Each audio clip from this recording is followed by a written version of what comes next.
यो चाहिँ नुवाकोटको देवीघाट प्रसिद्ध तीर्थस्थल देवीघाट जाल्पा देवी थान हो यो।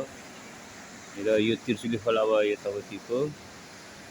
यो चाहिँ जाल्पा भैरवी मन्दिर भयो। यो जाल्पा भैरवी मन्दिर त्यसपछि गएर यहाँ चाहिँ परापूर्व कालदेखि गएर चलिआएको र मानिआएको धर्म हाम्रो यो यतापट्टिको यो चाहिँ तादी खोला पर्छ। यो चाहिँ र यो साइड तादी खोला र यतापट्टि चाहिँ त्रिशुली खोलाको चौबानमा यो दुई खोलाको बिचमा चाहिँ देवीघाट रहेको छ।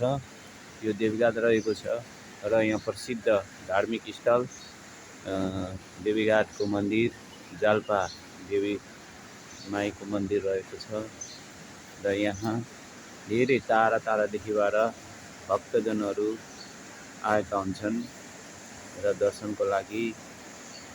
र यो चाहिँ खूब प्रसिद्ध पृथ्वीनारायण शाहको देहान्त पनि यहाँभन्दा अलिकति माथि चाहिँ देहान्त भएको हो।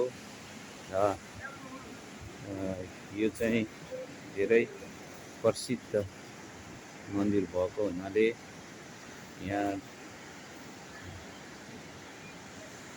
पूजाआजाको लागि